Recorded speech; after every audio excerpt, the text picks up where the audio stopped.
সস্তা আর সুতি কাপড়ের পোশাক রফতানি করেই বিশ্বের দ্বিতীয় বাংলাদেশ। বাড়তি চাহিদার সিনথেটিক পোশাক তৈরি পৌঁছে দেবে শীর্ষে, সরকারি নীতি সহায়তার তাগিদ। কলড্রপ ও ইন্টারনেট নিয়ে ভোগান্তি কমাতে আজ নিলামে উঠছে দুটি ব্র্যান্ডের 27 মেগাহার্টজ তরঙ্গ। 25% অর্থ দিয়ে কিনবেন মোবাইল অপারেটররা। ব্রাহ্মণবাড়িয়ায় অল্প টাকায় ফসলি জমি কিনে নিয়ে চলছে ইটভাটার কর্মযজ্ঞ। উর্বরতা হারাচ্ছে মাটি, পরিবেশ সুরক্ষা ছাড়পত্র না থাকলে বন্ধের হুঁশিয়ারি। এবং 10 সেকেন্ডেরও কম সময়ে ইমিগ্রেশন শেষ করছেন যাত্রীরা। দুবাই বিমানবন্দর কর্তৃপক্ষের নতুন প্রযুক্তির ব্যবহার বাঁচাচ্ছে সময়, বেড়েছে সেবার মান।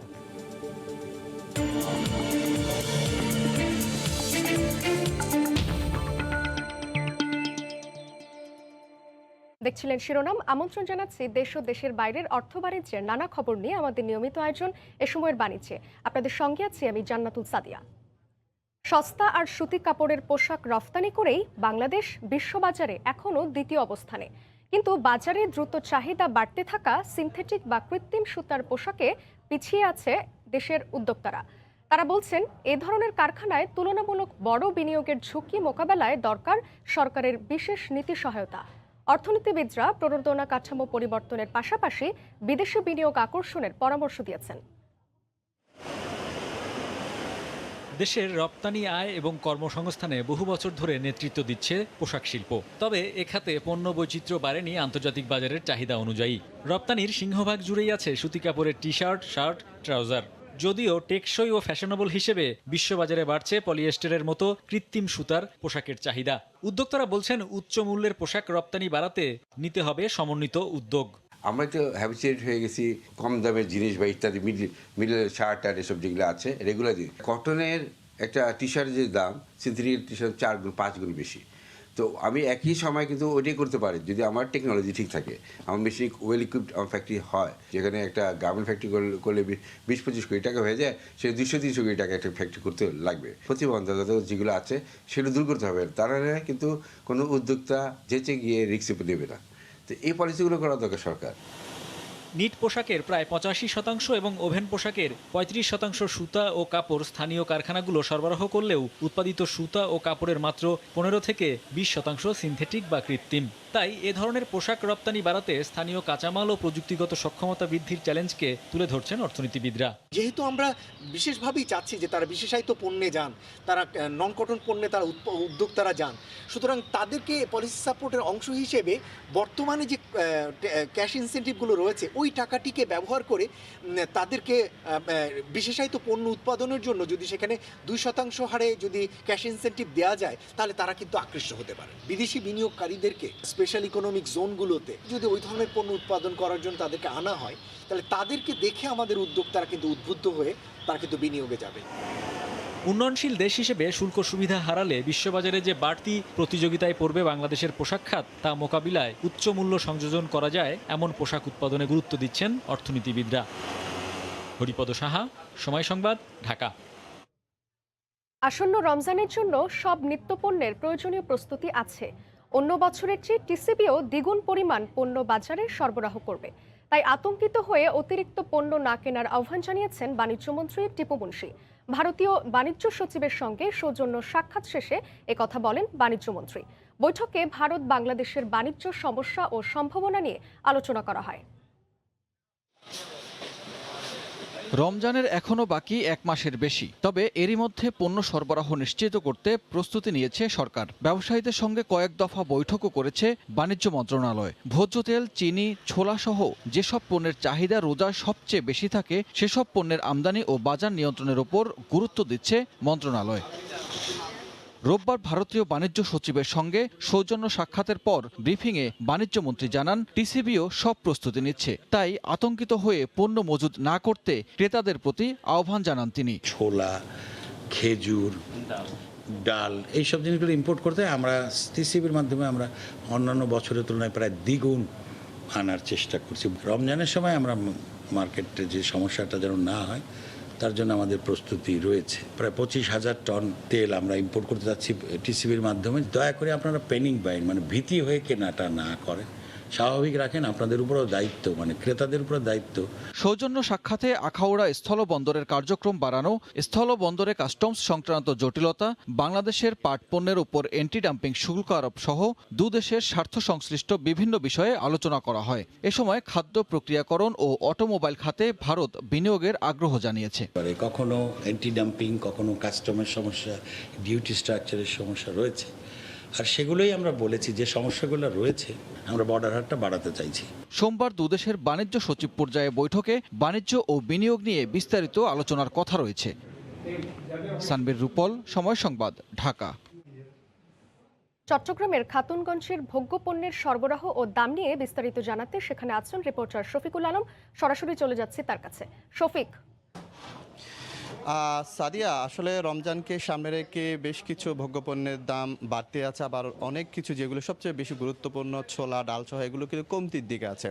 তবে আমরা দেখে আসছি যে আসলে দীর্ঘদিন ধরে তেলের দাম বাড়তির দিকে আছে। এখনও কিন্তু এক সপ্তাহ ব্যবধানে প্রায় প্রতিমনে পাম অয়েল 150 টাকা বাড়ছে বলে তারা জানিয়েছে, এবং 2-1 দিনের ব্যবধানে 50 টাকা বাড়ছে সেটি জানিয়েছে। এবং পাশাপাশি যে সোয়াবিন তেল আছে সেই সোয়াবিন তেলও কিন্তু বাড়ছে, প্রতি মন বিক্রি হচ্ছে 4500 টাকা সেটি তারা বলছেন। এবং যে চিনি, গুরুত্বপূর্ণ যে চিনি, সেই চিনির বাজার কিন্তু এখন মোটামুটি বলা যায় স্থিতিশীল আছে। তবে রমজানের সবচেয়ে গুরুত্বপূর্ণ যে পণ্য সে হচ্ছে ছোলা, সেটি কিন্তু স্থিতিশীল আছে। প্রত্যেকে যে ছোলা কিন্তু মানভেদে বিক্রি হচ্ছে 55 থেকে 64 টাকার মধ্যে কিন্তু প্রতি কেজি ছোলা মানভেদে বিক্রি হচ্ছে। এবং মটর ডাল যেটি রয়েছে সেই মটর ডালেও কিন্তু বলা যায় যে মোটামুটি বলা যায় যে কম দামে বিক্রি হচ্ছে। সেটি মটর ডাল 40 থেকে 45 টাকার মধ্যে বলা যায়। আপনি হয়তো যে দেখছেন যে তেল নিয়ে কিন্তু এক ধরনের তেল এবং চিনি, তেলের দামে কিন্তু প্রতি এক সপ্তাহ পরে কিন্তু বাড়তে আছে। কারণ এখানকার বিক্রেতারা যেটি বলছে আসলে তাদের এখানে বাড়ার পিছনে তাদের কোনো হাত নাই। এটি আন্তর্জাতিক বাজারে তেলের দাম বাড়ার কারণেই কিন্তু প্রতিনিয়ত এখানে তেলের দাম বৃদ্ধি হচ্ছে।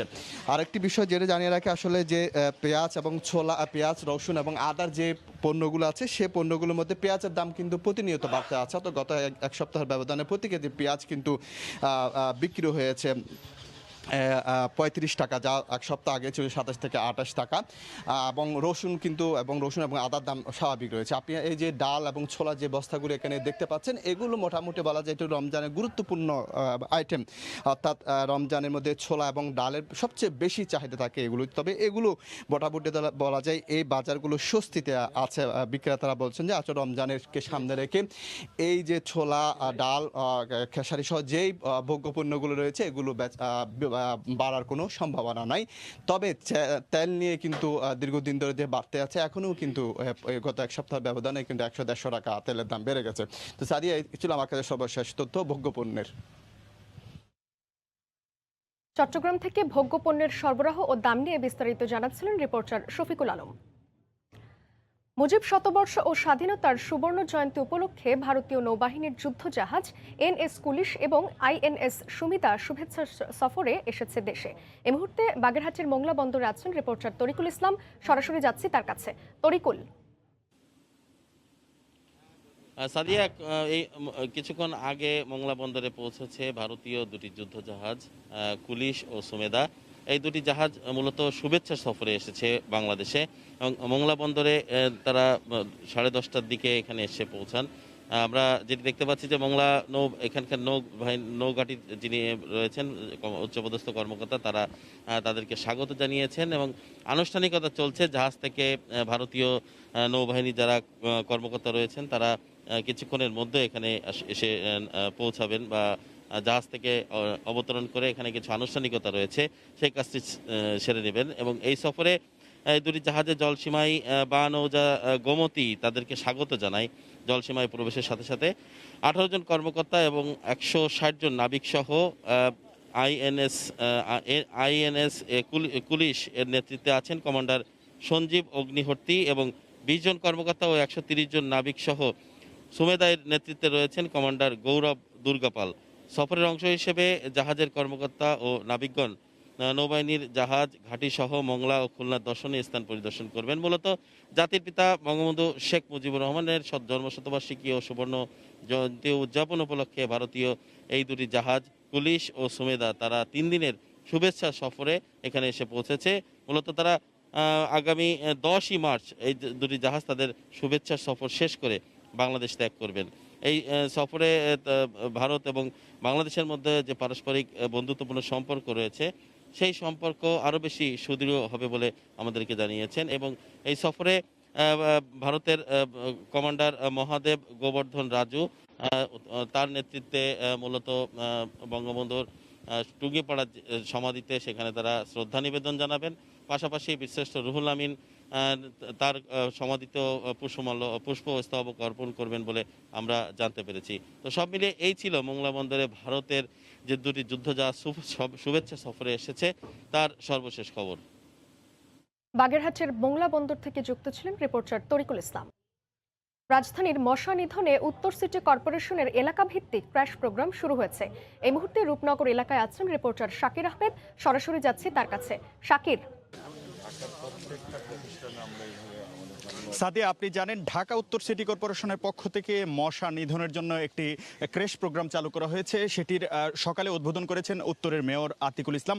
এখন আমরা আছি এই রাজধানীর মিল্ক ভিটা এলাকায়। সেই মিল্ক ভিটার ভিতরে কিন্তু বিপুল পরিমাণ খালি প্যাকেট যেগুলোতে মশার লার্ভা উৎপাদন হচ্ছে, পাশাপাশি একটি ডোবাও রয়েছে যেটি মশার প্রজনন কেন্দ্র হিসেবে মূলত আমরা লক্ষ্য করেছি। উত্তরের মেয়র মহোদয় আছেন, আমরা তার সাথে এখন এই বিষয় নিয়ে কথা বলবো। আজকে মিল্ক ভিটার ভিতরে আপনারা কি অবস্থায় পেলেন? আপনারা কিন্তু দর্শক সবাই এবং আপনারা সবাই ক্যামেরার ভিতরে দেখতে পাচ্ছেন কি অবস্থা। আমি মিল্ক ভিটা কিন্তু পিছনে আমি এসেছি, এটা একটি সরকারি প্রতিষ্ঠান এবং এই মিল্ক ভিটার দুধ কিন্তু গর্ভবতী মা ওনারা কিন্তু খাচ্ছেন, বাচ্চারা খাচ্ছে, সবাই খাচ্ছে। কিন্তু এটা ভিতরে যে নোংরা পরিবেশ এটা অবিশ্বাসযোগ্য। এখানে একদিকে যেরকম কিউলেক্স মশার প্রজনন, এখানে ডোবার ভিতরে কচুরিপানা ভিতরে কোটি কোটি লার্ভা এবং আশেপাশে সবাই কিন্তু কমপ্লেন দিচ্ছে যে আমাদের মশা। কিন্তু এই ধরনের সরকারি প্রতিষ্ঠানের ভিতরে যদি মশার প্রজনন ক্ষেত্র হয় তাহলে এটা অত্যন্ত দুঃখজনক।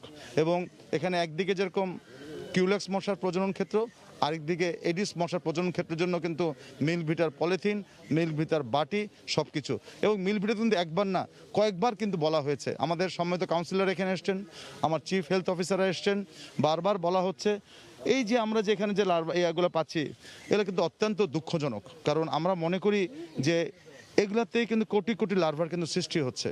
তার একটা সরকারি অফিসের ভিতরেই যদি এই ধরনের লার্ভা পাওয়া যায় এটি আমাদের জন্য অত্যন্ত দুঃখজনক, নগরবাসীর জন্য দুঃখজনক। আমরা মনে করি আইন কারো ঊর্ধ্বে নয়, এখানে ম্যাজিস্ট্রেট আছে। আমি ম্যাজিস্ট্রেটকে বলেছি যে আইনি দরকার, সরকারি প্রতিষ্ঠান হোক বেসরকারি প্রতিষ্ঠানই হোক, তাদের কিন্তু ফাইন করতে হবে। সাদে, আপনি শুনছিলেন উত্তরের মেয়র আতিকুল ইসলাম বলছিলেন যে এই মিল্ক ভিটার ভিতরে আসলে এমন একটি পরিবেশ যেখানে মশার প্রজনন কেন্দ্র বা আবাসস্থল হিসাবে পরিচিত হয়েছে এই মিল্ক ভিটার ভিতরের পরিবেশটি। তো এই বিষয়টি নিয়ে মিল্ক ভিটার কর্তৃপক্ষের সঙ্গে বারবার তাদেরকে অনুরোধ জানিয়েও সেটি তারা পরিষ্কার করেননি। এখন উত্তর সিটি কর্পোরেশনের পক্ষ থেকে ম্যাজিস্ট্রেট রয়েছেন, তিনি আসলে এটির জন্য এই মিল্ক ভিটা কর্তৃপক্ষকে জরিমানা করবেন। সে বিষয়টি জরিমানার পর আমরা আপনার মাধ্যমে দর্শকদেরকে জানিয়ে দিতে পারবো। সাদিয়া, এই ছিল রাজধানীর ঢাকা উত্তর সিটি কর্পোরেশনের মশা নিধনের কর্মসূচির সর্বশেষ খবর। সাদিয়া, মশা নিধন কার্যক্রম সম্পর্কে জানাতে রূপনগর থেকে যুক্ত ছিলেন রিপোর্টার শাকির আহমেদ। সরকারি নিষেধাজ্ঞা অমান্য করে মাছ ধরায় চাঁদপুর থেকে 8 জেলেকে আটক করেছে আইনশৃঙ্খলা রক্ষা বাহিনী। এ সময় জব্দ করা হয় 2টি নৌকা সহ বিপুল পরিমাণ জাটকা ও কারেন্ট জাল। নৌপুলিশ জানায় সকাল থেকে পদ্মা ও মেঘনা নদীর বিভিন্ন পয়েন্টে টহল জোরদার করা হয়। এক পর্যায়ে হরিণাঘাট এলাকায় নিষেধাজ্ঞা অমান্য করে কয়েকজন জেলেকে মাছ ধরতে দেখা যায়। তাৎক্ষণিক সেখানে অভিযান চালিয়ে 8 জেলেকে আটক করা হয়। জব্দ করা হয় 2টি মাছ ধরার নৌকা, 60 কেজি জাটকা এবং 50,000 মিটার কারেন্ট জাল। চাঁদপুরের পদ্মা ও মেঘনা নদীর বিশাল এলাকায় জাটকা নিধন বিরোধী অভিযান চলছে। এই মুহূর্তে সেখানে আছেন সহকর্মী ফারুক আহমদ। সরাসরি যাচ্ছি তার কাছে। ফারুক, সাদিয়া, আপনাকে যে তথ্যটি জানাতে চাই যে জাটকা সংরক্ষণের 2 মাসের যে কর্মসূচি তার আজকে 8ম দিন। এই 8ম দিনের আজকে ছিল আইন শৃঙ্খলা রক্ষাকারী বাহিনী, বিশেষ করে নৌ পুলিশের একটি দুর্দান্ত অভিযান। সেই অভিযানের অংশ হিসেবে তারা ভোরে 8 জন জেলেকে নদী থেকে এই জাটকা, জাল এবং নৌকা সহ তারা আটক করতে সক্ষম হয়। আর সেই পরিস্থিতির মধ্যেই কিন্তু আরেকটি ভালো সুখবর হলো যে চাঁদপুর জেলা পুলিশের পুরান বাজার ফাঁড়ি পুলিশ 1 হাজার কেজি জাটকা জব্দ করে। তারা মূলত ভোরবেলায় সদর উপজেলার বহরিয়া এলাকায় গিয়েছিল গ্রেপ্তারি পরোয়ানাভুক্ত অন্য মামলার আসামি ধরতে। হঠাৎ করে নদী পাড়ে দেখে যে বেশ কয়েকটি ড্রাম ভর্তি জাটকা, আর সেই জাটকার চালানটি তারা পুরান বাজার ফাঁড়িতে নিয়ে আসে এবং সকাল 10টায় সেটি নির্বাহী ম্যাজিস্ট্রেট এবং মৎস্য কর্মকর্তাদের উপস্থিতিতে দুস্থ অসহায় এবং এতিমখানায় বিতরণ করে। তো আমি এখন আসলে যেই জায়গাটিতে দাঁড়িয়ে আছি, চাঁদপুরের পদ্মা মেঘনার গভীর নদীর একটি অংশে, সেখানে নৌ পুলিশের চাঁদপুর থানার যিনি ইনচার্জ আছেন জহিরুল হক, তিনি এই ভোর থেকে আমার সঙ্গে ছিলেন। তিনি আমাকে যেমনটি জানিয়েছেন, আসলে এই যে গত এই যে 8 দিনের তাদের যে অভিযান, সেই অভিযানের দিনরাত তারা পরিশ্রম করে যাচ্ছেন শুধু জাটকা সংরক্ষণ করার জন্য। এই ক্ষেত্রে আসলে অসাধু জেলেরা যদি তাদের মুখোমুখি হয়, সেক্ষেত্রে তাদেরকে আসলে তাদের আইনের আওতায় আনা ছাড়া তাদের কোনো উপায় থাকে না। আর সেই জন্যই তারা মূলত এই যে অভিযানগুলো অব্যাহত রেখেছেন। জেলা টাস্ক ফোর্সে জাটকা সংরক্ষণে যারা বিশেষ ভূমিকা রাখে, সেই টাস্ক ফোর্সের প্রধান যিনি চাঁদপুর জেলা প্রশাসক অঞ্জনা খান মজলিস, তিনি আমাকে সবশেষ যে তথ্যটি জানিয়েছেন যে এই যে 8 দিনের যে অভিযান, সেই 8 দিনের অভিযানে আজ বেলা 11টা পর্যন্ত সব মিলিয়ে প্রায় 15 লক্ষ মিটার কারেন্ট জাল, 15টি মাছ ধরার নৌকা, 1300 কেজি জাটকা, একই সঙ্গে 25 জেলেকে আটক করা হয়েছে। তার মধ্যে 9 জন জেলেকে জেল হাজতে প্রেরণ করা হয়েছে। বাকিদের বিভিন্ন মেয়াদে কারাদণ্ড দিয়ে তাদের শাস্তি দেওয়া হয়েছে। তো আমি যদি বলতে পারি যে জাটকা সংরক্ষণে চাঁদপুরের পদ্মা মেঘনার যে 100 কিলোমিটারের যে অভয়াশ্রমটি আছে, এখনো পর্যন্ত সেখানে আইন শৃঙ্খলা রক্ষাকারী বাহিনীর সাঁড়াশি অভিযান অব্যাহত আছে। এই ছিল আমার কাছে সবশেষ তথ্য। সাদিয়া। জাটকা নিধন বিরোধী অভিযান সম্পর্কে জানাতে চাঁদপুর থেকে যুক্ত ছিলেন সহকর্মী ফারুক আহমদ। নওগাঁর হাটগুলোতে কমেছে ধানের দাম। প্রতিমন চিনি আতপ 200 আর মোটা জাতের ধান 60 থেকে 70 টাকা কমে কিনছেন মিলাররা। ব্যবসায়ীদের কারসাজিতে দর কমছে বলে অভিযোগ কৃষকদের। নওগাঁ থেকে MR রকির রিপোর্ট। নওগাঁর মহাদেবপুরের ছাতনতলী হাটে সাত সকাল থেকে দিনভর ধান কেনাবেচার ব্যস্ততা। বিপুল সরবরাহ দেখে ক্রেতারা খুশি হলেও সব ধরনের ধানের দর কমে যাওয়ায় মন ভালো নেই কৃষকের। মোটা জাতের ধান 60 থেকে 70 টাকা আর চিনি আতপ মন প্রতি 100 থেকে 150 টাকা পর্যন্ত কমে কিনছেন মিলাররা। দাম পড়ে যাওয়ার তালিকায় রয়েছে চিনি আতপ, স্বর্ণা 5, গুটি স্বর্ণা, বিআর 51 ও গোল্ডেন আতপ জাতের ধান। গেল আমন মৌসুমে নানা দুর্যোগে ধানের উৎপাদন হয়েছে কম, এর উপর আবার দামও কমায় হতাশ কৃষকেরা। বহু আশা আকাঙ্ক্ষা নিয়ে আমরা আতপ ধান উৎপাদন করেছি, কিন্তু সেই তুলনায় আমরা টাকা পাচ্ছি না। যখনই হাটে ধানের চাপ পড়ে যায়, তখনই বাজার দাম কমে দেয় ব্যবসায়ীরা। ধান যখন লিয়ে আনো, তখন ধানের আমদানি দেখে ব্যাগে লোক করে আসে 1240, কেউ দাম করে 1245, ধান আলাদা ব্যাগে হয়ে আসে। এদিকে কম দামে ধান কেনার কারণ হিসেবে সুনির্দিষ্ট কোনো যুক্তি নেই ব্যবসায়ী ও মিলারদের। মিলারেরা যে পরিমাণে চাহিদা, তাদের চাহিদা যেটা, তত পরিমাণে আমাদের কিনা বেচা করতে হয়। যে পার্টি ধান দেই, ওরা করছে কি বাজার, চালের বাজার কম, ধান কিনিস না, এভাবে করছে। ওরাও ধান কিনিচ্ছে না, তা আমরা মনে করেন যে জনমনের মধ্যে পড়ে গেছি। কৃষি বিভাগ জানায়, গেল আমন মৌসুমে জেলায় 1,90,000 হেক্টর জমি থেকে 6.5 লাখ মেট্রিক টন ধান কৃষকের ঘরে ওঠে। MR রকি, সময় সংবাদ, নওগাঁ। মোবাইল কলড্রপ ও ইন্টারনেট সেবা নিয়ে গ্রাহক ভোগান্তি কমাতে আজ নিলামে উঠছে দুটি ব্র্যান্ডের 27.4 মেগাহার্টজ তরঙ্গ। এই মুহূর্তে হোটেল ইন্টারকন্টিনেন্টালে আছেন রিপোর্টার শুভ খান। বিস্তারিত জানতে সরাসরি যাচ্ছি তার কাছে। শুভ। ধন্যবাদ সাদিয়া। আমি রয়েছি হোটেল ইন্টারকন্টিনেন্টালে। বিটিআরসি তরঙ্গ নিলাম কার্যক্রম কিন্তু শুরু হয়েছে সকাল 11টার দিকে। এই কার্যক্রম শুরু হয়েছে এবং এখন পর্যন্ত 1800 মেগাহার্টজ ব্যান্ডে দুটি ব্লকের স্পেকট্রাম বিক্রি হয়ে গিয়েছে এবং রবি এবং গ্রামীণফোন এই তরঙ্গগুলো কিনেছে। আমরা যদি একটু দেখানোর চেষ্টা করি, এখন কিন্তু কার্যক্রমটি চলছে এবং 1800 মেগাহার্টজ ব্যান্ডে $31 মিলিয়ন 4 এবং 5 নম্বর ব্লকে 0.4 মেগাহার্টজ তরঙ্গ কিনেছে এবং এখনও কিন্তু 2100 মেগাহার্টজ ব্র্যান্ডের যে তরঙ্গ রয়েছে সেটি নিলাম বাকি রয়েছে এবং যেটি এর পরবর্তী সময়ে সংগঠিত হবে। দর্শকদের উদ্দেশ্যে একটু জানিয়ে রাখতে চাই যে আজকে মূলত 27.4 মেগাহার্টজ তরঙ্গ নিলামে তুলেছে বিটিআরসি। এর মধ্যে 1800 মেগাহার্টজ ব্র্যান্ডে 7.4 মেগাহার্টজ এবং 100 ব্যান্ডে 20 মেগাহার্টজ তরঙ্গ আজকে এই নিলামে তোলা হয়েছে এবং 1800 মেগাহার্টজ ব্যান্ডের ভিত্তিমূল্য ধরা হয়েছে $31 মিলিয়ন এবং 2100 মেগাহার্টজ ব্র্যান্ডের ভিত্তিমূল্য ধরা হয়েছে $27 মিলিয়ন এবং যেহেতু অপারেটরদের তরঙ্গ প্রয়োজন রয়েছে সে কারণে কিন্তু আজকের নিলামের আয়োজনটি করা হয়েছে, কারণ করোনাকাল মুঠোফোন সেবার মান কিন্তু একদম তলানিতে পৌঁছে গিয়েছে এবং ওকলার যে সবশেষ হিসাব সে অনুযায়ী কিন্তু বাংলাদেশ মুঠোফোনের ইন্টারনেটের যে গতি সেটিতে কিন্তু আসলে 140টি দেশের মধ্যে 136তম অবস্থানে রয়েছে এবং আফ্রিকার দেশ উগান্ডা, সোমালিয়া, সুদানের চেয়েও কিন্তু ইন্টারনেটের গতি বাংলাদেশে কম।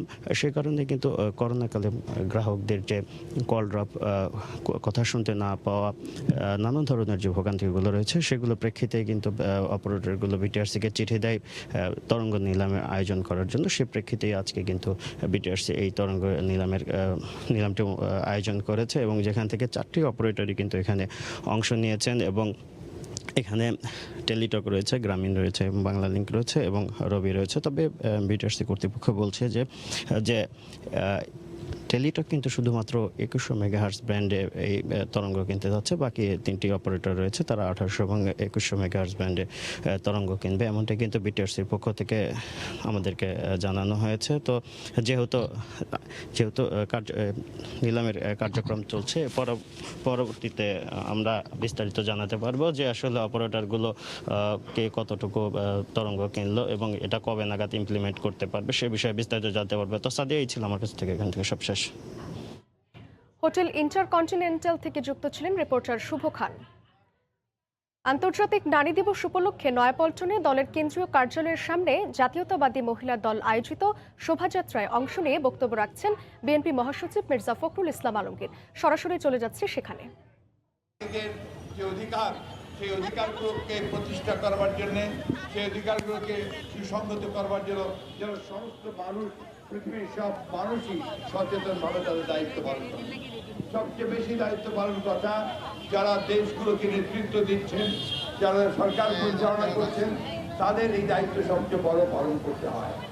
কিন্তু দুর্ভাগ্য বাংলাদেশে যারা নারীদের অধিকারের জন্য সবচেয়ে বড় কাজ করেছেন তাদেরকে এখানে সবচেয়ে বেশি অবহেলা করা হয়। আজকের এই দিনে আমি অত্যন্ত শ্রদ্ধাভরে স্মরণ করতে চাই বেগম রোকেয়াকে, যিনি এই উপমহাদেশে বাংলাদেশের বিশেষ করে বাংলাদেশে নারীদের উন্নয়নের জন্য, তাদেরকে সেই অন্ধকার থেকে আলোতে নিয়ে আসার জন্য তিনি প্রতিকৃতির ভূমিকা পালন করেছিলেন। তিনি সেই আলো জ্বালিয়েছিলেন নারীদের মধ্যে, মহিলাদের মধ্যে, যাতে করে তারা বাইরে বেরিয়ে আসেন, তাদের অধিকারকে তারা আদায় করে নিতে পারেন। আমাদের পরেই যে মহিলাকে সবচেয়ে বেশি, যে নারী নেত্রীকে, যে রাজনীতিবিদকে আমি সবচেয়ে বেশি শ্রদ্ধা জানাতে চাই, তিনি হচ্ছেন দেশনেত্রী বেগম খালেদা জিয়া, যিনি এই বাংলাদেশে মহিলাদের উন্নয়নের জন্য সবচেয়ে বড় কাজটি করেছিলেন, যে মেয়েদের লেখাপড়ার সুযোগ করে দেওয়ার জন্য বিনা বেতনে তিনি গ্র্যাজুয়েশন পর্যন্ত করার ব্যবস্থা করেছিলেন। এটা একটা যুগান্তকারী পদক্ষেপ ছিল দেশনেত্রী বেগম খালেদা জিয়া। আপনাদের অনেকেরই মনে থাকার কথা যে আমাদের দলের প্রতিষ্ঠাতা স্বাধীনতার ঘোষক শেখ প্রেসিডেন্ট জিয়া রহমান, তিনি প্রথম মহিলা অধিদপ্তর এবং মহিলা মন্ত্রণালয় তৈরি করেছিলেন, যা তখনও পৃথিবীর অন্যান্য দেশগুলোতে করা হয়নি। তার অনেক দিন পরে চীনে মহিলাদের জন্য একটা আলাদা কনভেনশন হয়েছিল, যেখানে মহিলাদের একটা স্বীকৃতি দেওয়া হয়েছিল। সুতরাং যা কিছু কল্যাণকর, যেমনটা অর্ধেক নারী এবং অর্ধেক নর, ঠিক একইভাবে নারীদের কল্যাণের জন্য যা কিছু করেছে এই বাংলাদেশ জাতীয়তাবাদী দলের নেতৃত্ব থেকে সেটা করা হয়েছে। আজকে শুধুমাত্র নারীরা নয়, বাংলাদেশের সমগ্র মানুষ আজকে নির্যাতিত, তারা বন্দী, তারা তাদের অধিকার থেকে বঞ্চিত হয়েছে। আজকে দেখুন, এই যে স্বাধীনতার সুবর্ণ জয়ন্তী পালিত হচ্ছে, এই স্বাধীনতার সুবর্ণ জয়ন্তী তো আমাদের যারা অধিকারের জন্য আন্দোলন করছে, আমাদের ছাত্র নেতা, আমাদের লেখক, সাংবাদিক, শ্রমিক, তাদের নির্মম নির্যাতন চলছে। আজকে দুর্ভাগ্য এই জাতির যে আজকে 50 বছর পরেও আমরা এই কথা বলতে পারি না যে আমরা স্বাধীন। আমাদের মা বোনেরা নিরাপদে তারা চলাফেরা করতে পারেন না, তারাও বলতে পারে না যে তারা স্বাধীন। এই সরকার সকলের স্বাধীনতাকে হরণ করে নিয়েছে, বাক স্বাধীনতা হরণ করেছে, তাদের মৌলিক স্বাধীনতা, গণতান্ত্রিক অধিকারকে হরণ করে নিয়েছে।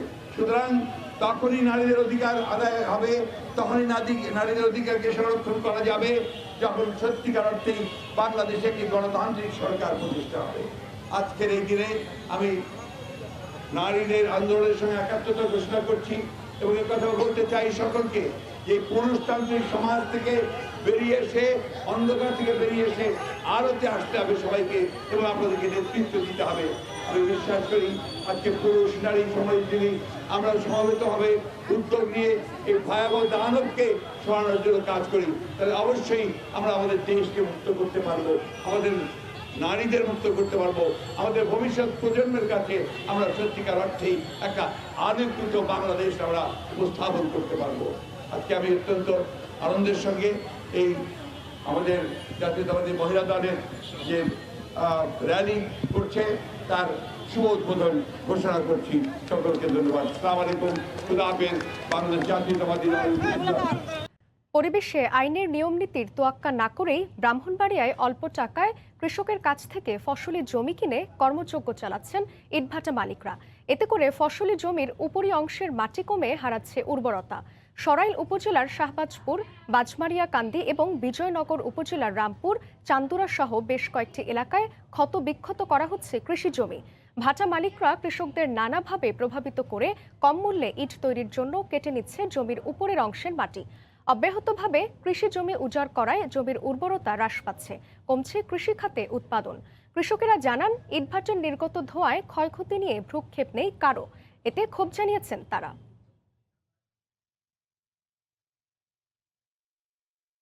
সৌদিতে করোনাজনিত নিষেধাজ্ঞার সময়সীমা আর বাড়বে না বলে জানিয়েছে দেশটির সংশ্লিষ্ট বিভাগ। গেল ৪ ফেব্রুয়ারি থেকে ৭ মার্চ পর্যন্ত এই বিধিনিষেধ দেওয়া হয়েছিল। নিষেধাজ্ঞা শিথিলের ঘোষণায় লোকসানের মুখে থাকা বাংলাদেশি ব্যবসায়ীরা আবারও ক্ষতি কাটিয়ে ওঠার প্রত্যাশা করছেন। সৌদি আরবের স্বরাষ্ট্র মন্ত্রণালয় জানিয়েছে, ইতোপূর্বে গেল ৪ ফেব্রুয়ারি থেকে ২ দফায় সময়সীমা বাড়িয়ে সব ধরনের গণজমায়েত ও রেস্টুরেন্ট খাবার পরিবেশন বন্ধ থাকলেও নতুন করে এই নিষেধাজ্ঞার মেয়াদ আর বাড়ানো হবে না। সরকারের এমন ঘোষণায় স্বস্তি ফিরেছে বাংলাদেশি রেস্টুরেন্ট ব্যবসায়ীদের মধ্যে।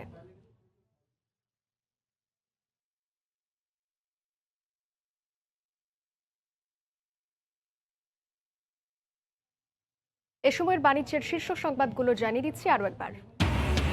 সস্তা আর সুতি কাপড়ের পোশাক রফতানি করেই বিশ্বে দ্বিতীয় বাংলাদেশ। বাড়তি চাহিদার সিনথেটিক পোশাক তৈরি পৌঁছে দেবে শীর্ষে, সরকারি নীতি সহায়তার তাগিদ। মোবাইল সেবার মান বাড়াতে 1800 মেগাহার্টজ ব্র্যান্ডে তরঙ্গ কিনল গ্রামীণফোন, রবি, বাংলালিংক। 2100 মেগাহার্টজ ব্র্যান্ডের নিলাম শুরু আরও পরে। এবং 10 সেকেন্ডেরও কম সময়ে ইমিগ্রেশন শেষ করছেন যাত্রীরা।